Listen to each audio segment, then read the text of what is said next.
Hari ini 19 Desember 2024, balik dengan saya, kita membahas XAUUSD. Menarik, perlu yang kita perhatikan ya. Kenapa? Karena signifikan dropping terjadi ketika rilis news, termasuk juga ketika Fed press conference-nya.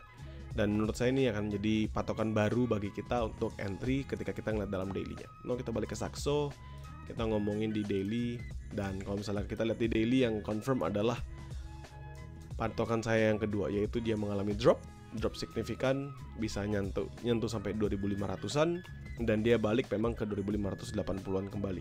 Saat ini dia berhasil bullish, teman-teman bisa perhatikan dia drop signifikan, lalu di sini dihajar back bullish dari lowest-nya 2583, highest-nya sampai 2618. Dan saat ini harga ada di 2611. Artinya apa? Ya dia balik masuk ya teman-teman. Ini balik masuk lagi di dalam downtrend-nya. Ini jadi up drop, base up drop. Di sini balik lagi downtrendnya. Kapan kita tahu dia akan berhasil bullish ya? Tentu nanti teman-teman ketika dia berhasil break di atas 2630-an kembali. Untuk sekarang kita full focus on selling position. Simple, nggak ada A, I, U, E, O. Kita langsung ngomong, kita fokusnya pada selling position. Kenapa kita selling position? Jawabannya ya karena tadi dia masih dalam bearish downtrendnya. So, as simple as that. Dia balik dalam bearish downtrendnya, kita bisa fokus kembali untuk mencari sell. Kita usahakan sell tersebut sampai nanti adanya perubahan dalam momentum ketika dia berhasil bullish di atasnya lagi. Kita ngomongin di Oanda, kita balas di H4, lalu kita naked chart. Di naked chartnya teman-teman lihat ini drop yang signifikan, dan saat ini ada pergerakan bullish yang makan setengah dari dropping session di jam dini hari tadi. Ya, apakah dia strong untuk kembali bullish? We never know. Tapi yang kita ketahui adalah saat ini impuls pada bearishnya lumayan besar.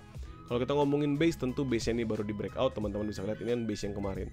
Kalau misalnya kita lihat the lowest levelnya ini kan sampai 2616, which is ya area paling dekat sekarang ini untuk area sell-nya. Apabila 2616 ini di breakout, big potential dia bisa up kembali ke 2630-an. Kenapa saya bilang seperti itu? Mari kita cek di H1-nya. Nah, di H1-nya sekarang saya akan hapus beberapa level yang nggak begitu penting dan yang sudah dia abuse kemarin. Ini saya hapusin. Kenapa? Karena ya sudah dilewatin. Ini sudah di break satu with a good momentum. Ya, sekarang kita disisakan sama beberapa level above it dengan sampai di bawah-bawahnya. Ini saya akan hapus. Nah, ini kita kalau misalnya dihapus-hapusin kan lebih gampang. Nah, sekarang kita balik lagi ke H4. Kita lihat time frame-nya. Kita ambil from this one. Ini ada base kan, tentu ada base. Nah, kita tarik di sini. Baru kita pasang catatan harga the lowest levelnya. Nice. Oke ya. Kita sudah pasang di sini, dapat. Oke. Ini lowest levelnya.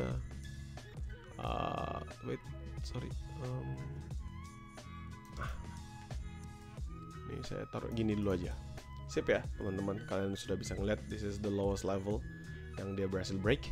Lalu kalau misalnya kita bilang the fair value gap, nanti kita balik ke H1. Yang penting kita lihat dari bawah kirinya dulu. Balik lagi ke H1, teman-teman bisa perhatikan di sini juga base ya. Ini tentu base baru yang kebentuk. Tentu kalau misalnya kalian perhatikan dari this one, ini ada di 2593 sampai ke 2584 tadi. Ini base baru yang kebentuk yang tadi saya bilang. Artinya apa? Ya, seandainya nanti dia akan nge-retest, maka patokan besar yang harus dihajar oleh XAUUSD adalah area ini. If this level breaks, tentu signifikan banget dropnya sampai ke 2520-an itu possible. Tapi kita bisa perhatikan di sini adalah adanya base baru dan perlu kita pastikan area tersebut mampu untuk mempertahankannya. Gunanya buat apa? Tentu kalau kita berharap dia adanya bullish momentum kembali. If we take by the Fibonacci retracement, kalau kita tarik Fibonacci retracement, saya ambil dari high di sini. Saya makan sampai low-nya di sini 79 tuh di 2637. Berarti teman-teman bisa ngeliat ya. Pas banget areanya itu sama seperti area order block di sini. Yang artinya ini menjadi salah satu area sell saya seandainya nanti dia masuk dalam zone tersebut. Ya. Jadi 2638 sampai ke ini di sini 2634-an lah. Tapi nanti gampang aja kita tinggal Roger outside of it. Tapi yang pasti adalah around 36 sampai 38. Menurut saya itu better. 34 35 mungkin nanti kalau misalnya perlu sell lebih awal. Ini zonanya ya, zona yang pertama untuk sell-nya. Kalau misalnya kita ngeliat di sini fair value gap dropping significant, dia bullish ketahan di sini. Teman-teman ngeliat nggak? Di sini ada perlambatan. Artinya kalau misalnya kita cek by M15 atau area-area below-nya, ada yang nahan, benar-benar nahan.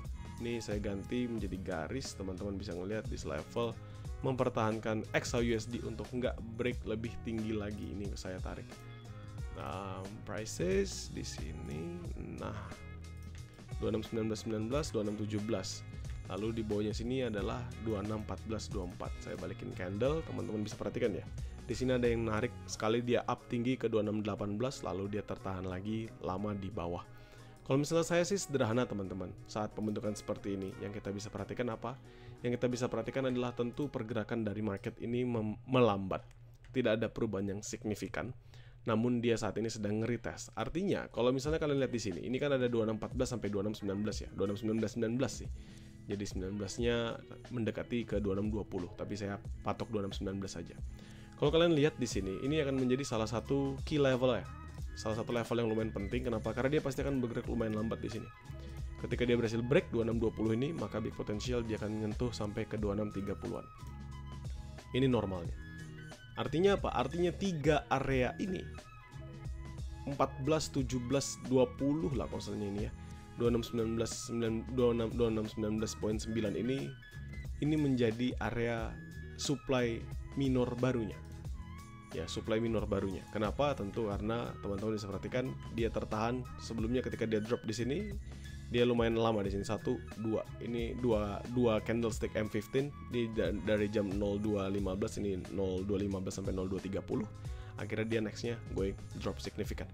So, ini menjadi patokan juga sebagai awalan seandainya nanti kita perlu sell position. Saya balik di H1 dulu. Nah, kalau kita ngeliat di H1, teman-teman, kita ngomonginnya the highest level.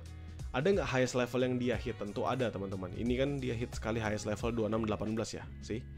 Artinya kalau misalnya saya boleh sampaikan, kita sell high risk, tentu sellnya high risk 2617, 2619 as long as 2618 yang nggak di breakout, atau 2618, 2620 selama 2618 yang nggak di breakout, karena itu the highest level yang dia pernah sentuh. Itu satu. Tapi kalau sebenarnya kalau kita ngeliat basically secara garis yang terbentuk, ini adanya di 2612 aja teman-teman. Di 2612. Kenapa? Karena 3 candlestick ini walaupun dia ngehit setinggi 2618, 2613, 2614, di sini hit sampai 2613, dia always close below it. Selalu close-nya di bawah dari 2612. Gitu ya. Cuman menurut saya better kita nunggu 2619 tadi, 26 berapa? 2618, 2620. Ini berarti saya bulatkan aja biar nggak pusing liatnya. Nah, 2618, 2620 seperti ini sebagai salah satu area yang bisa dimanfaatkan seandainya kita perlu untuk masuk sell position pertama 1820. Hanya itu aja. Nextnya baru kita di 3438.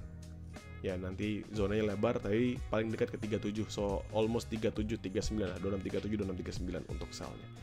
Buy di mana?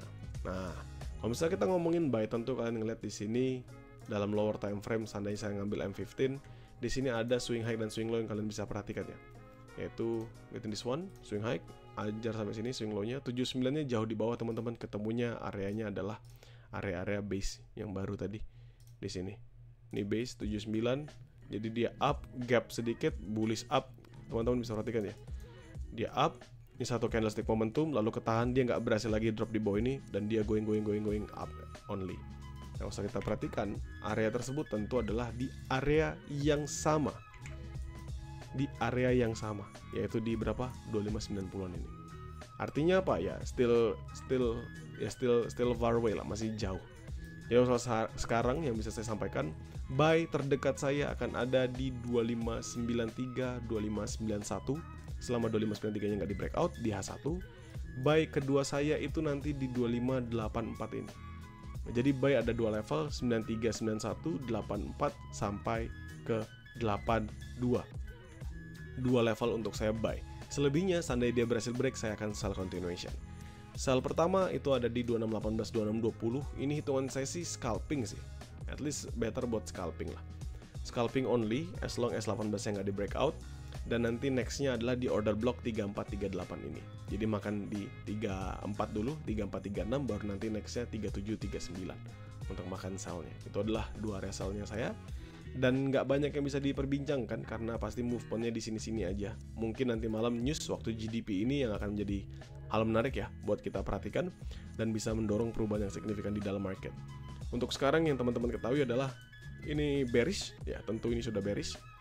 kita bisa tahu dia continue to bullish kapan nanti teman-temannya, ketika dia berhasil move up only dari 2638 ini. Jadi ketika dia 38 breakout, dia nanti next ke 49 breakout, dia ke 72. Itu baru kita bisa ngomongin kembali bahwa dia masuk dalam momentum bullishnya. Untuk sekarang zona nggak terlalu banyak, teman-teman bisa perhatikan di level 1, 2, 3, dan 4. Hanya level ini aja yang bisa kita manfaatkan. Kalau misalnya nanti ada informasi di luar dari zona, saya akan informasikan di dalam Grow Count seperti biasa. Dan bagi teman-teman yang di publik, nothing to be worried about, nanti pasti akan ada video mapping yang saya upload. Untuk teman-teman di Grow Count juga nggak perlu khawatir, selalu akan saya share hasilan mapping di dalam grup.